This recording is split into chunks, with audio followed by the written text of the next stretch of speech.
Good afternoon, ladies and gentlemen, and welcome to the SAIETTA Group PLC investor presentation. Throughout this recorded presentation, investors will be in listen-only mode. Questions are encouraged and can be submitted at any time using the Q&A tab situated on the right-hand corner of your screen. Just please simply type in your question at any time and press send.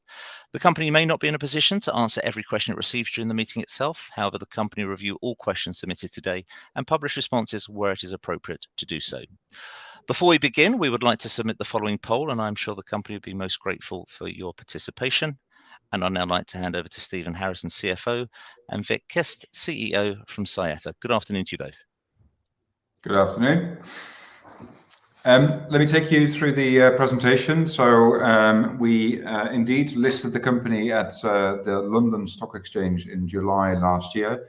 And it's been an amazing 2021. We are flying into 2022, and this presentation is first to introduce to the people that don't know us yet why our IP is so unique, but also what we've achieved since the IPO. I'm going to skip the T's and C's. I am a Dutchman, but feel free to call me Vic, and that's what people have been doing since '96, since I've arrived in the UK. Looking at the vision, what gets us up out of bed, and that's our belief. And what we believe in is that we can contribute, and we must contribute to cleaning up the air in large cities around the world. And for that reason, we've developed our technology for certain specific market segments, and that's scooters, but now also buses. Looking at the applications, and had people think like, oh, you're taking on a hell of a lot. What people might not realize is that for all of these applications, the motor and the patents are identical. And we've had 5 years to plan this product portfolio. And you can take the standard SAIETTA motor and fit it directly into a motorcycle. You can combine it with a small transmission and fit it into quadricycles. We strongly believe that that market is booming. Look at what Citroën is doing with the Ami. And all of these applications need efficient electric drive solutions, preferably at low voltage. And that's what we have been developing over the last few years. Scooters, the same. We are now going into commercial vehicles, so we're doing high voltage and high performance applications due to market demand. We've just launched Propel. I'm going to come back to that with a really nice video and show you a little bit more about it. Look at that as the SAIETTA marketing department that funds itself effectively. Its market potential, 4.5 million outboard motors in Europe alone. And then if your motor looks like a wheel, it might be a good idea to fit it in the wheel. And for that, we've already signed an exclusive contract. And there's many more queuing up at the door. But indeed, we did reinvent the electric motor, and we had this carefully vetted. Reddy and Gross is our patent attorney, and it all started with this coil, this hairpin coil. And that's not actually that special. But by the time it's in the shape that we want it, it is truly special. 96 of these coils, our invention, patented by us. And on average, every application that we convert to our drive tech, we can get 10 to 15% further range out of the same battery. And that's why batteries are important and investments into batteries, but developing the drivetrain and making that cheaper and more efficient, there is a lot of market potential there. To summarize, we are extremely high in torque density, meaning that you don't really need a gearbox with several gears like you have in most of your cars. It's suitable for low voltage. That's really tough. That really is challenging. It's much easier to make an 800-volt motor. We have approached it the hard way. Quite contrarian, we've been cold in London. And it's low speed and durable. We don't spin our motors at like 10,000 RPM or 100,000 RPM. It's low speed, and therefore it is so durable and silent. People don't like those high pitches, like that really whiny. And the heat rejection, because we are focusing on motorbikes and quadricycles, I'll show you in a minute. Now, we designed it Therefore, we also picked the components. We are making sure that it is as sustainable as possible. The recyclability is outstanding, and it is suitable for high automated mass volume production. In our opinion, the world first for axial flux motors. Quickly circling back, all of these motors are the same. The application is different, the motor is the same. And I'll take you through that a little bit more. But in terms of market potential, this bike here, yeah, we could ring Triumph, and Triumph make 50,000 motorbikes per year. But in Europe, a motorbike is a toy, and therefore they like it as petrol. In Asia, and especially India, they want that 100cc motorbike, fully electric with swappable batteries. This manufacturer here makes 7.5 million motorbikes per year. Now, what have we done since the IPO? So the IPO was early July. Our financial year is April to March. So therefore, the 6-month results came out end of September, and we published that recently. But in terms of operational activities, first of all, we are on track to making that production line, making 100,000 of those electric motors. They will be UK produced. I've made that commitment as the CEO to the UK government. We're creating those jobs in the UK. But also the fact that we want to make that sustainable. Now, we are at an old airfield in Oxfordshire, I'm just reading some questions coming in. I will come to the Evergrande acquisition in a minute. We have taken on a unit in Silverstone because that's where we can actually feed the energy into the grid and pull it back out of the grid to be as ESG compliant as possible. But also that's the export product. We want to demonstrate not only that we can listen to the clients, electrify the relevant market segments, but also show those people how to make it. They can license it from us and produce it as sustainable as possible. For that, we've already implemented the first joint venture with this Padmini in India, based in Delhi, and the top 5 client leads that we are working on. Before we even talk about buses, it's eye-watering. I mean, I am so proud of little SAIETTA now being at that point that we can talk to these type of clients. Motorbike manufacturers, tuk-tuk manufacturers, but also agricultural applications with small tillers and solar panels, and the volumes. I mean, the automotive industry is worth 2.2 trillion. And we think that around 10 to 15% of that, i.e. the powertrain supply segment, is in flux, literally in flux. So we are claiming the market share that belongs to us. We are shipping several retrofit models to India so that we have demos, because with COVID not being resolved yet, we need local vehicles on the road in India, and they are being shipped to SAIETTA VNA. We've also signed that exclusive deal with Lynx, Eve Lynx, because there's 2 SAIETTA motors in the wheel, and again, together with their pedelec application, an extremely scalable segment. The other thing we've achieved since the IPO is that we've expanded our IP portfolio substantially, and that is the power of money. What people often don't realize is that friends and family, EIS investments, and then maybe dance with a venture capitalist, and then maybe go to the stock market. What we've done is much smarter, and I think Canaccord, our broker, has done a fantastic job in catapulting us to that point. Now, since the post period, we also acquired the e-traction from Evergrande. We never really planned to do that, apart from the fact that in our prospectus we promised that we would create bus solutions, not necessarily Teslas. We want to do scooters and buses. because they make most of the emissions in the city. And suddenly e-Traction was at the brink of bankruptcy because of Evergrande, and we jumped into action immediately. It was almost the brother that we didn't realize we had. 55 people in the Netherlands, and we doubled our headcount overnight. I'll come back to e-Traction in a minute. The reason why we already had SAIETTA Europe since 2019, I am a Dutchman, I live in the UK, but I also live in Holland.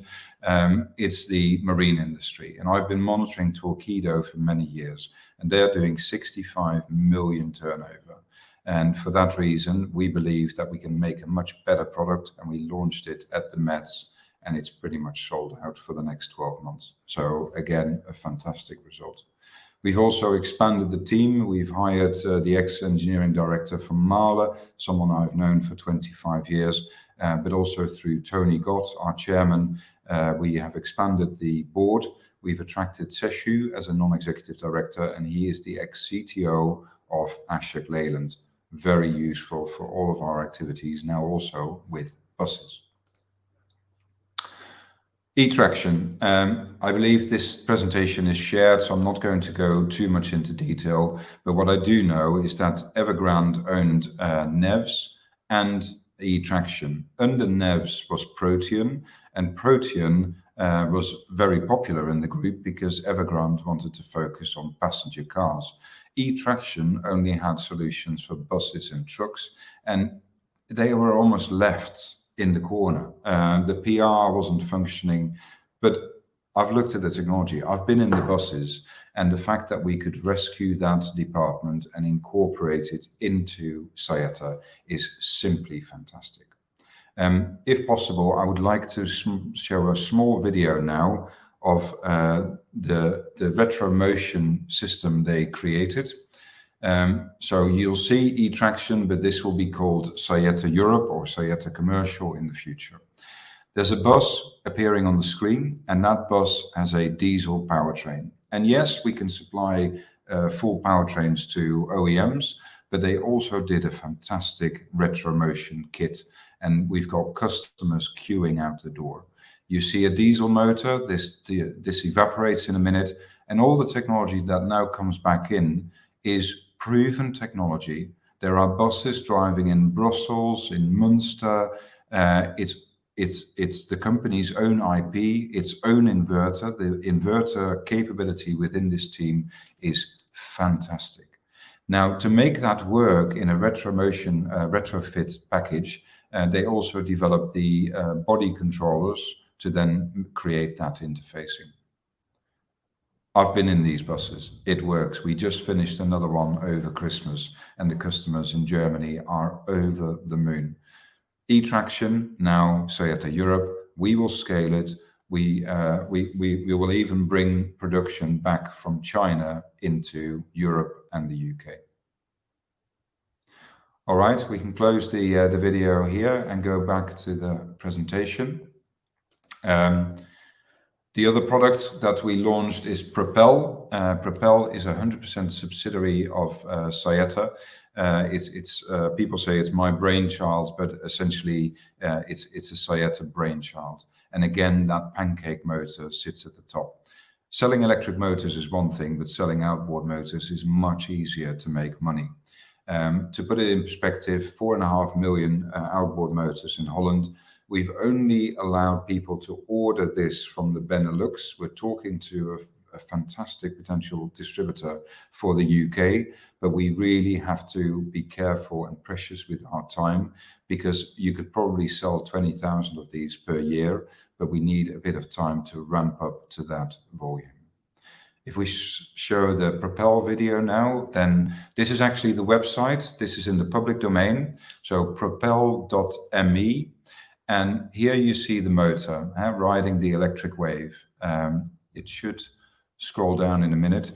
But have a look at the website. The price is 5,900 euros, and that's actually 40% less than the 10 kilowatt version from Torqeedo. The other difference is that we fit our motor at the top. So our motor is above the waterline. The biggest complaint that we've heard of all of these Torqeedo customers is that water gets into the motor and it stops. The strong and silent type. Here the cover comes off and there you see the AFT 140, which is the same motor as the motor there, but now with an integrated inverter. That's where we've applied the funds from the IPO, and to bring the cost price down, but also to improve the failure modes, to make sure that the cooling system is shared. The 3-phase cables are not necessary, basically designing it smart. Something we've been doing in the automotive industry for years, but we're now bringing it into the green technology. This is on sale now. You can place your order. There is an inboard version. We're already shipping, and we did the first customer delivery over Christmas. The screen you see here, interestingly enough, the big Asian companies for motorbike and scooters are now looking at Propel is in like, well, hang on, we want that display as well, but tailored to our scooter. So again, Propel, it is a hugely profitable division within the SAIETTA group, but also creates technology that is scalable back into the traction applications. 100% daughter of the SAIETTA company. As you can see here at the end. Yeah. So that concludes my section. I'll come back to the Q&A at the end. I'm just going to hand over to our CFO, Stephen, for a financial update. Okay, thank you very much, Nick. Hello, everybody. Just before I go into financial data points, I wanted to give you a little bit of an explanation on how our business model works. So this is really so you understand where the revenues and costs come from, and this will obviously then help with the analysis that follows. So the key thing is that we have 4 value streams. So the first we call design services, and this is where we meet up with an OEM that wants to go electric. They want to take the journey to electrification, and they need our help in order to design a motor to go in their product, their application. So we can take our motor, work with them to design it in, and then eventually bring it up to certain prototypes. This is a chance for us to make revenue immediately and be working with the customer at the very beginning phase. Once those prototypes are established, the next key thing is that they have to be tested and certified. And here again, we have an opportunity to be working with our clients, again, generating revenues and crucially helping them through that phase of testing. Having got the testing done and we get to the prototypes to a pilot production phase, again, we can step in and we'll do the pilot production. Now here, we can do 2 things. One, we can help build up some initial inventory for the client so they have some inventory to launch with. And 2, very much we can help define the automated production process. And it's that production process that ultimately we can pass on to them as well.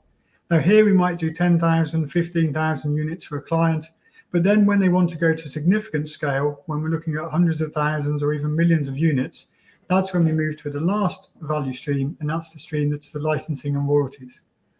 Now here we have an opportunity when they want to go to that large scale production to use the IP which we've been patenting all along, both in the technology and also in the design and the automated processes, hold on to all our IP ourselves, but use a licensing arrangement in order to allow them to manufacture a much larger scale. When we did the eTraction acquisition, it was very pleasing to find that not only did they have the same 4 revenue streams, so effectively they had a very similar business model, a very similar way of operating as ourselves, but also they had that 5th stream, which is the retromotion. And you've seen from the video how that works in terms of replacing the old diesel motors with new electric motors. So very useful and synergistic to have an operation that approaches the business model similarly, but also has that extra element as well. So with that in mind, if you remember that as the structure of our model, if I then give you an update on the interim numbers. So first of all, our revenue in the first half of this year, obviously considerably higher than last year. And the reason for this is that it was only towards the end of last year that we had a marketing prototype, a model we could take to customers and start to bring in those design services. So we're able to launch our topology at the end of last year, and therefore we've had significantly more revenue now than we would have done prior to that. The gross profits and the gross margins, both strong.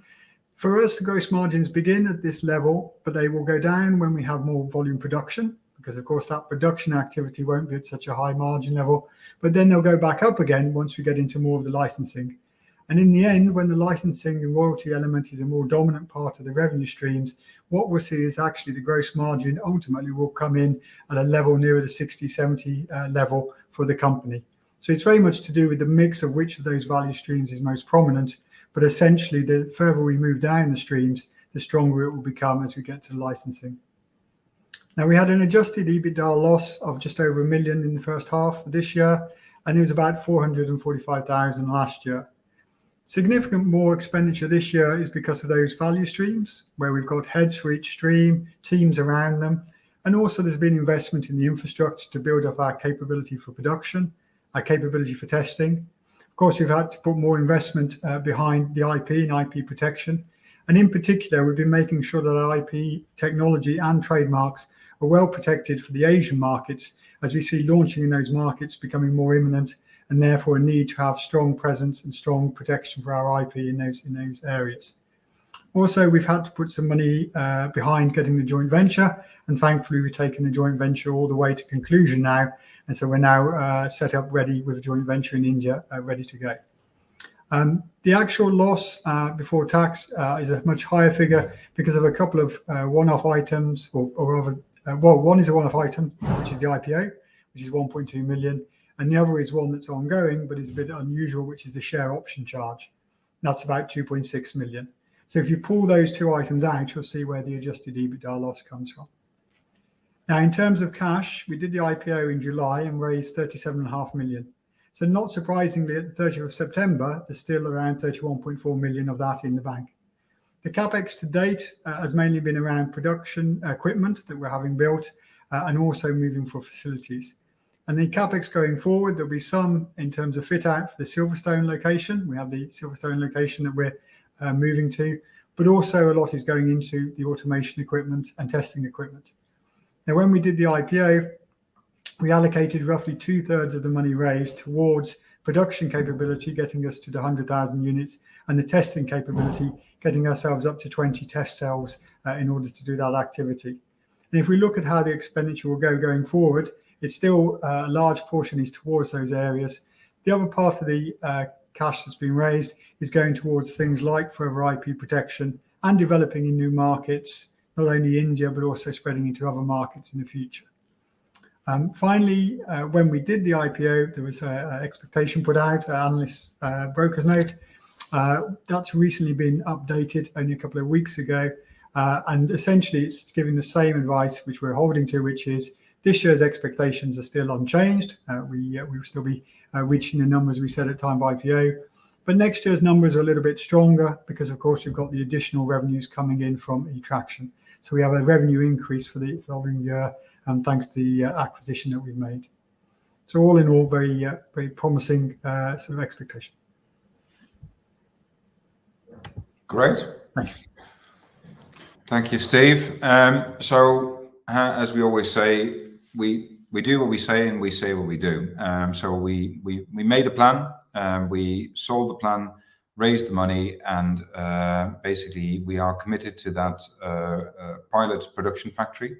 The scalability of the AFT motor should be factors higher than 100,000 units, but we also need a pilot factory to demonstrate the process and the fact that the model works, and creating our own client in the process, which effectively is Propel.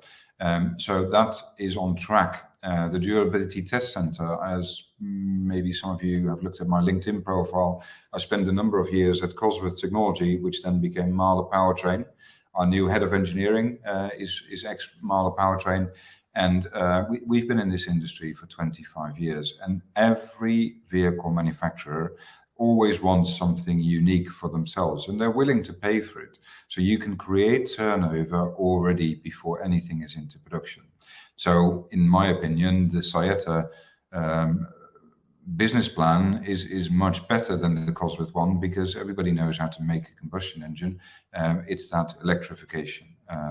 So right time, right place, right team, right IP, on track.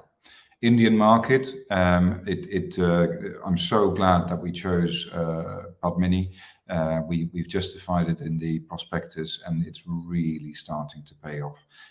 To be honest, I think my biggest challenge over the next 5 years as the CEO of SAIETTA is, first of all, making sure that we only take on the right clients and the right contracts, and that will mean that we will have to say no. We can't service everyone, so because then it will get a mess.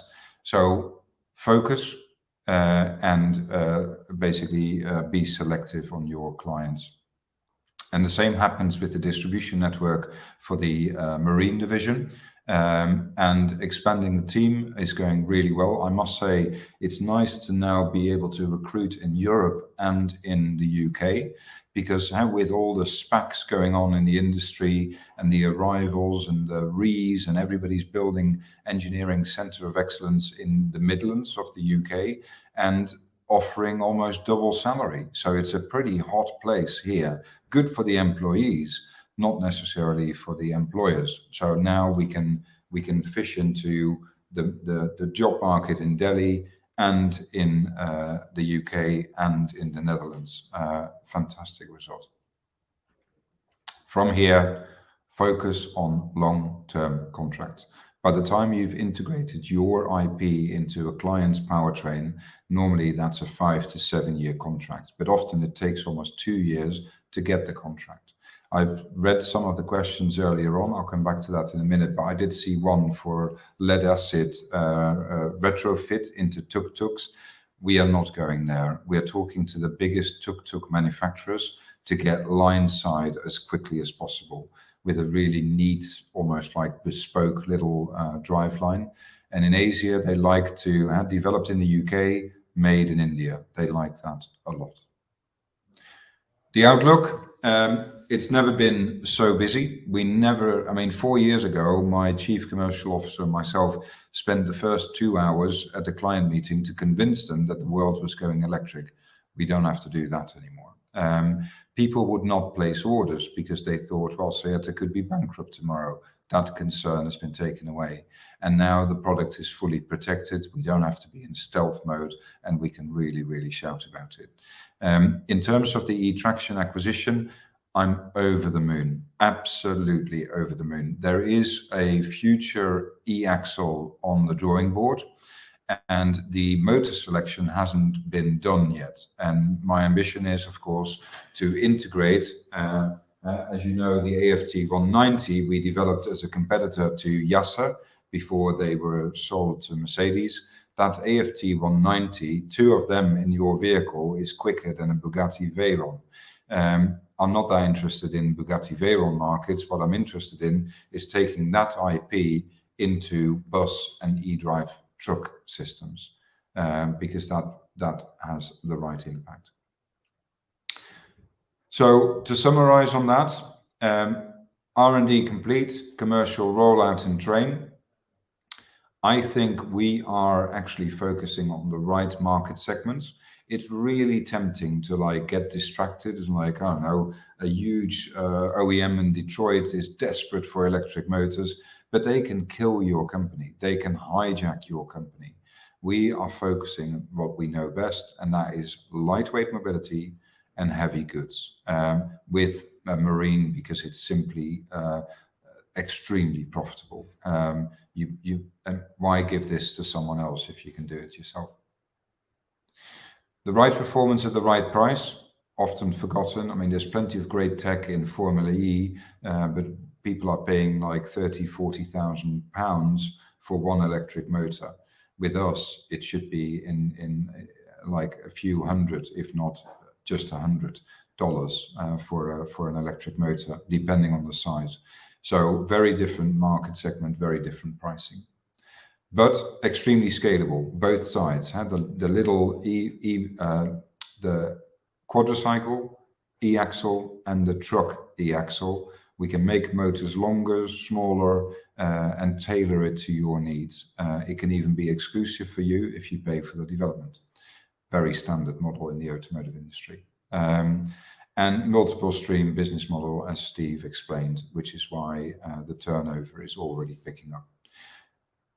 Early 2022, to show you this picture as the portfolio of SAIETTA Group PLC, is something that we are all at SAIETTA, all 110 of us, are extremely proud of. That's great. Vic, Stephen, thank you very much indeed for updating investors this afternoon. Ladies and gentlemen, please do continue to submit your questions using the Q&A tab situated on the right-hand corner of your screen. But just while the company take a few moments to review those questions submitted already, I'd like to remind you that the recording of this presentation, along with a copy of the Q&A, will be accessible via your Investor Meet company dashboard. Vic, Stephen, we obviously received a number of pre-submitted questions from investors, and perhaps if I could start off the Q&A with those. The first one reads as follows: are you confident that all the initiatives at management will not become too stretched? Yeah, I'm happy to answer that one. It's like we often explain, it's taken us 5 years to become an overnight success.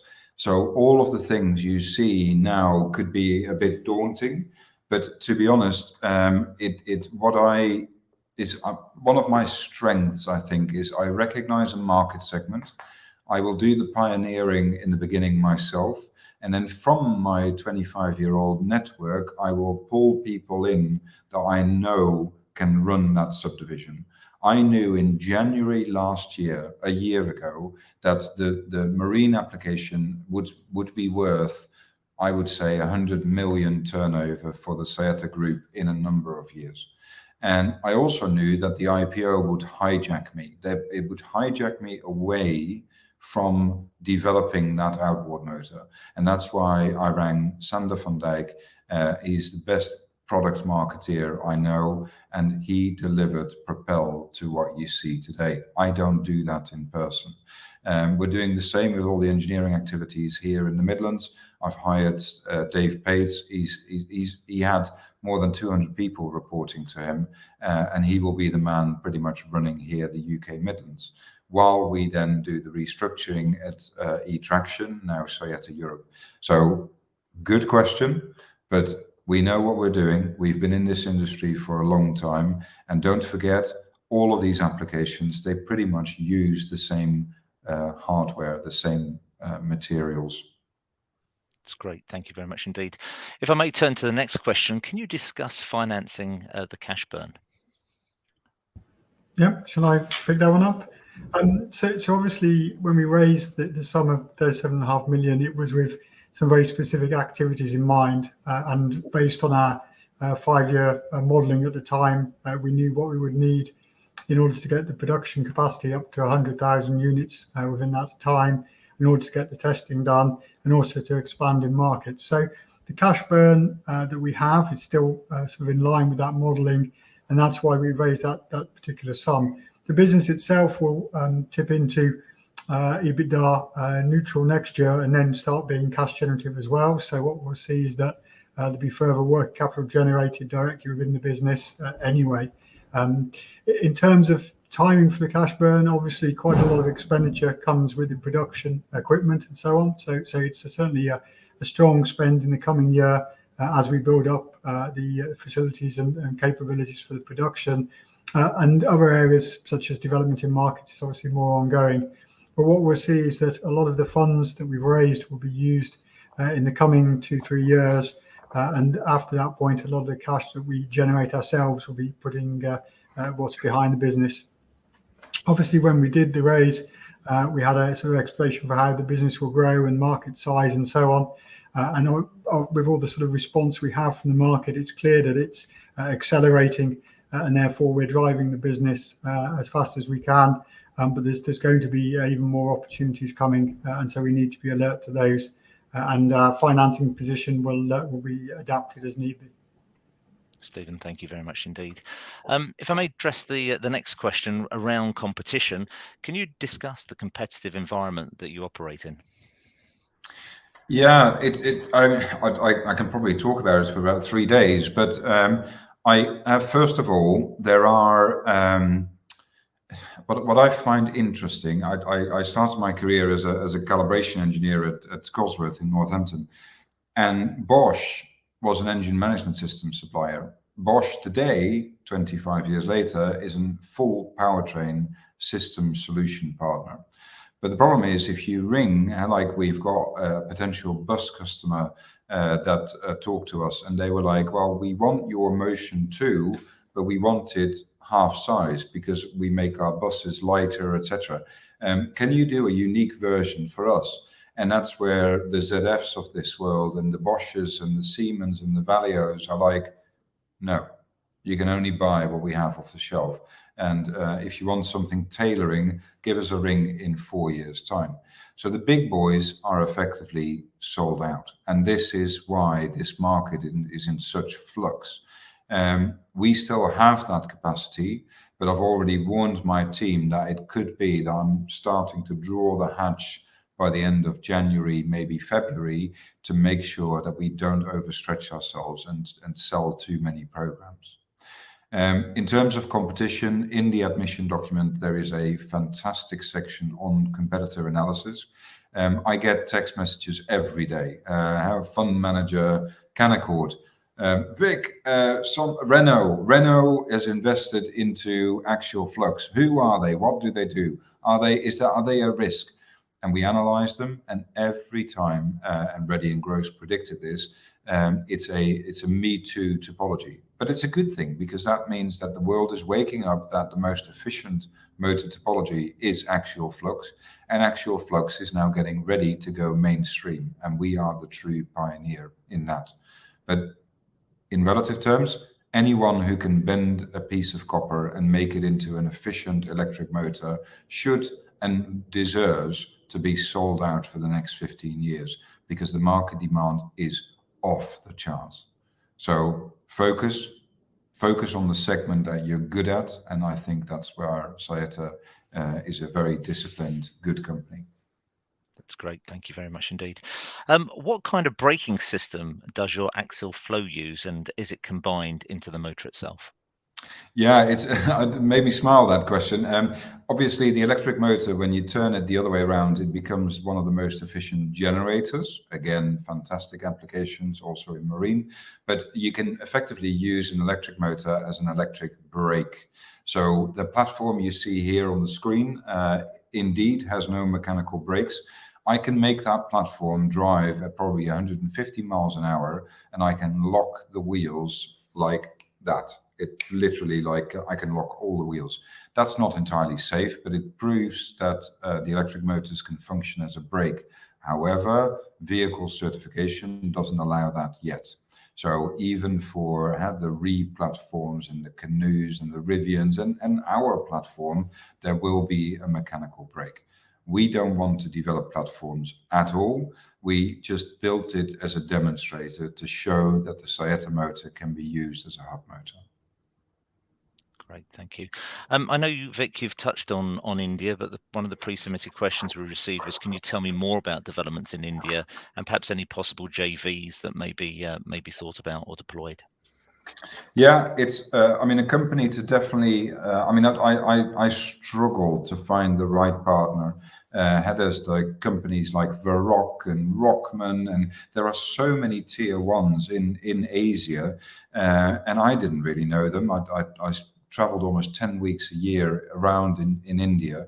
And then through the British DIT, we were introduced to Padmini, ex-MIT, Kabir, he's the owner of the business. And he is just one of those entrepreneurs. And we developed a really strong click. His team and my team are now working in parallel to approach the right customers in India. And it's eye-watering. I would expect some pretty serious news events in the next 6 to 9 months. But we're not going to rush these things. There's nothing on fire. Nobody who makes, 5 million vehicles a year is going to switch to electric overnight. Those things take time. But we are talking to the companies that matter. For that application, we don't need any more joint venture partners in India. We are looking around in China. We started a tender of who should we work with in China. That slowed down a little bit because of the eTraction acquisition.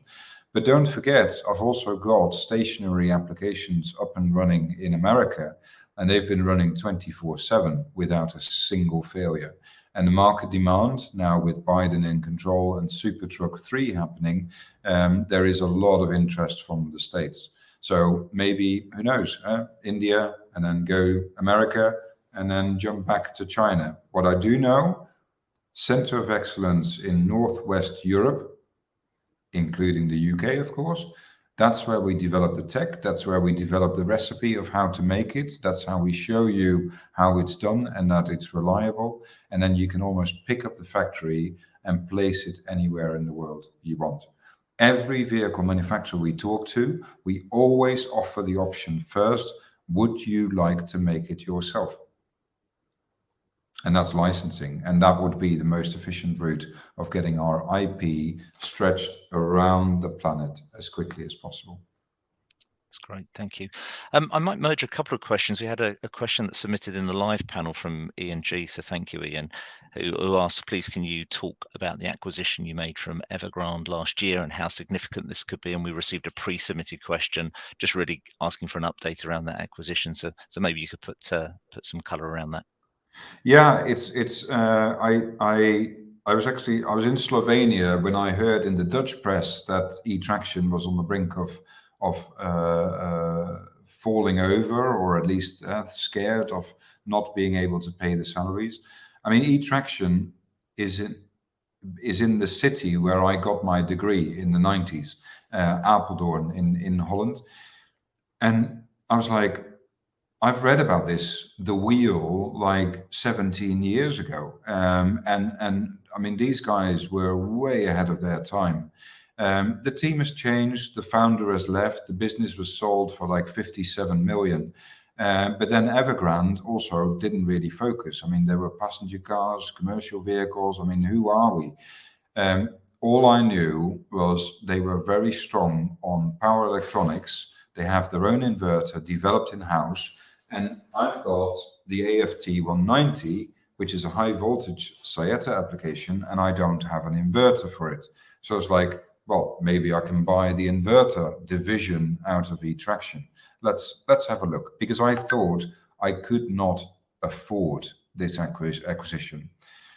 It turns out that Evergrande, there is a phenomenon called a bank rush. And I've seen this before, where suddenly customers are like, Evergrande is so badly in the press, nobody is willing to place an order anymore, or demanding deposits back. I flew in, had a chat with the team, agreed a price that worked for us and worked for them, with some agreements for the future, no debts, no liabilities. And with that, we doubled our headcount overnight. And I think, as shown here on the picture on the screen, it's scooters to buses and lightweight mobility in between. I think this acquisition could be responsible for 50% of our turnover in the years to come. It is it's a gift. It truly is a gift. And the team that we've now integrated with our team, they wanted to join. They want to work together. In fact, I've got people in Holland at the moment spending a few days with the team there to deal with all the project inquiries that we've got. That's great, thank you. And really finally, from the pre-submitted questions from Graham, and I think Graham asked two questions, one about contracts, which obviously there's certain things that you're not able to say. But the following question is, during the YouTube video on the 7th of January, you said that some contracts have been turned down, and quite simply, you had more requests than you could cope with. Whilst this is great to hear, and I understand the infrastructure has to be in place to manufacture, is more resource being recruited to expedite production? Sorry, can you? Yeah, no problem at all. Basically, I can pick that one up. Sure. Thanks, Dave. Yeah, that'd be easier. Jess, in terms of, is there going to be more resource? Yes. I mean, we're expanding. Obviously, businesses can't double every 3 months, but we have managed that so far. So yes, we are increasing. And recruitment is quite strong, but not just in the current sort of UK area, but also we're looking more widely as to whether there's other parts, either in north of England or in Netherlands and so on, where we can add additional headcount and resource, all to help us meet future demand. So yes, at the moment we're sort of balancing the demands with making sure we have enough to cover them and meet the customer need. But we've got a sort of strong recruitment process in action to make sure that we can expand to meet the demand where it's there. That's great. Thank you very much. And that does conclude the pre-submitted questions. So thank you to everybody for submitting questions. Vic, Stephen, as you can see, investors have submitted quite a few questions. I don't think we're going to have time to go through all of them, but perhaps if I may, could I ask you just to open up that Q&A tab, and if you could perhaps scour through and pick up those where it's appropriate to do so. And of course, any that we don't have time to go through, we'll make available to you to review post today's meeting. But if I could ask you to read out the question, that would be very helpful. And I'll pick up from you at the end. Sure. If I go last one first, I mean, it's not that many. How much time have we got left, Mark? You've got. I mean, we scheduled the meeting for an hour. Maybe people have other commitments, but feel free to take as long as you like, sir. Okay, it's. I think we can rattle through these quite quickly. If I can start with Robert about have there been any preliminary conversations with wind turbine manufacturers? The answer is yes. I love wind turbines, and it's essentially, if this is our coil which sits in our motor like that, I can effectively make them further apart, and I love those gearboxless, really chunky, large wind turbines, because they don't have a transmission anymore. And if you don't have a transmission, then you don't have the risk of wind turbines catching fire. I mean, Google on the internet, wind turbine on fire, creating a lot of emissions.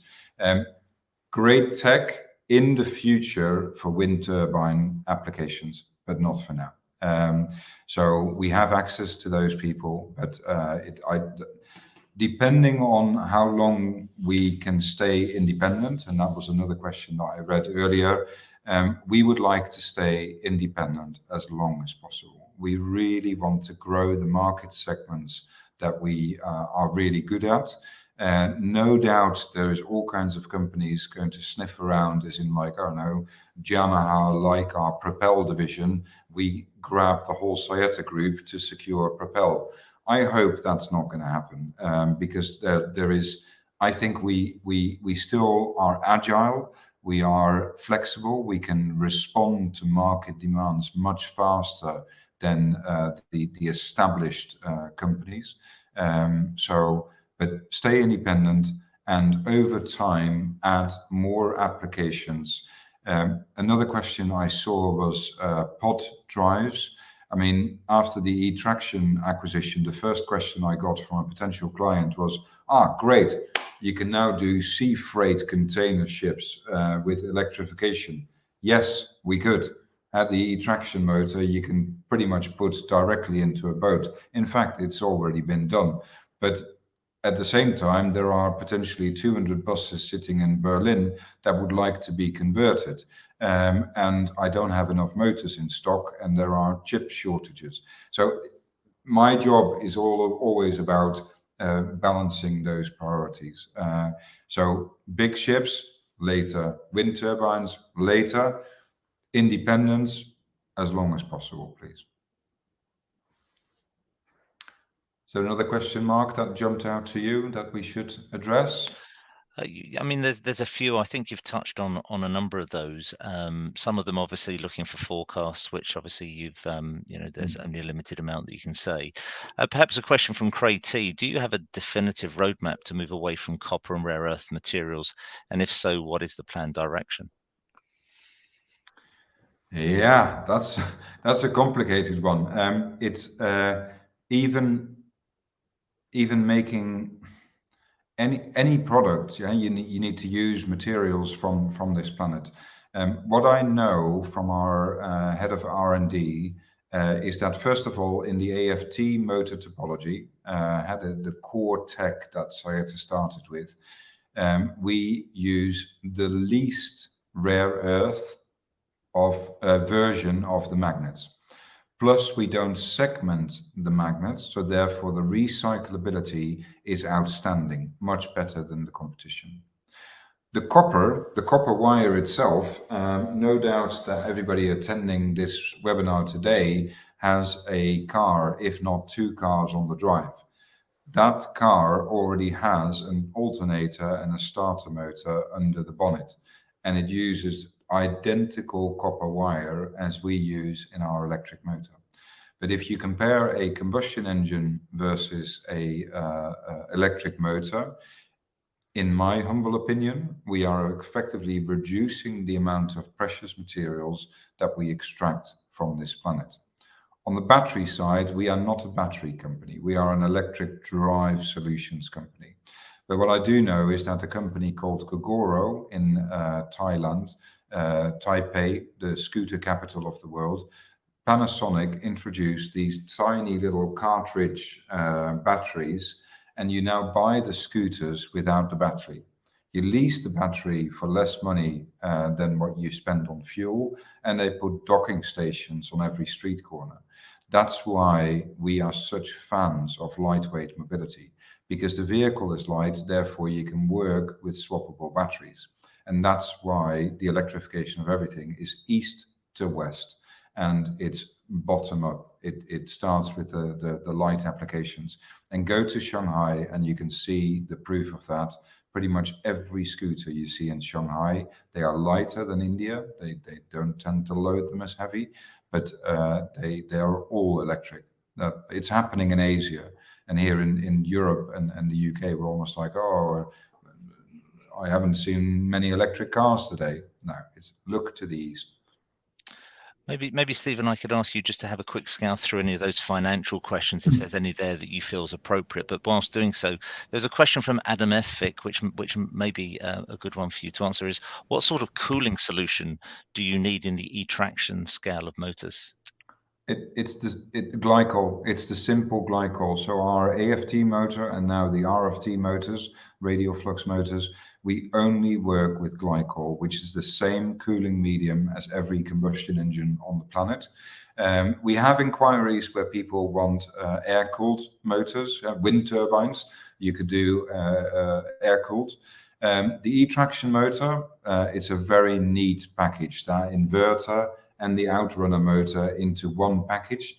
There are some clients that say the roads in my country are not good enough, so I would really like you to take that inverter out of the motor and package it separately. But they all tend to use a radiator, a plumbing system, and then a water pump to circulate the water around. On the Propel side, we've done something much smarter, and we've used the leg of the outboard as the heat exchanger, as you can see on the website, and we've protected that as well. But again, it's water and glycol. Thanks very much, Vic. Stephen, I'll hand over to you for a few, if I may. Yeah, on the financials, probably what I can say is the sort of summary is that whilst the year we're in, which will end March 22, we'll have an adjusted EBITDA loss. We're expecting to bring that towards EBITDA slightly positive the following year, and then the year after that it should be a profit after tax that's positive as well. So the general trend and movement will be very much in that direction, and comfortably within sort of the sort of time frames that you'd expect for businesses that are moving that and doing that transition from R&D into production and then into large-scale commercial operation. So that's just really to give a sort of indication of the position there. And then somewhere around the sort of financing for the next year, funding and so on. Obviously, we've quite a lot of the cash at the 30th of September was still on the balance sheet, and we will be drawing into that and spending through that as we go into the year, particularly when we have the automated production equipment coming in on stream for sort of early summer 2022 to go into Silverstone and to develop our production capabilities. But there's plenty of sort of cash in there to cover what we need in terms of production and testing, and plenty enough there to sort of see through the sort of very near term. Where we need to think more is if we were going to expand at a more rapid rate or try and accelerate beyond where we were at the time, and we're looking at IPO stages. And that's really where responding to the market and the pace it's at is the challenge we're relishing at the moment. That's great. Thank you, Stephen. Vic, obviously we're coming up to the hour, and I know that investor feedback is going to be very important to you, and we will redirect investors to provide you feedback shortly. I don't know if there's anything further that you want to add at this point, or alternatively, what we can do, Sarah, is we'll make all these questions available to you post the meeting. Is there anything that we haven't touched on, or you want to further expand? We can publish that at a later point. I don't know if there's anything further that there is to add.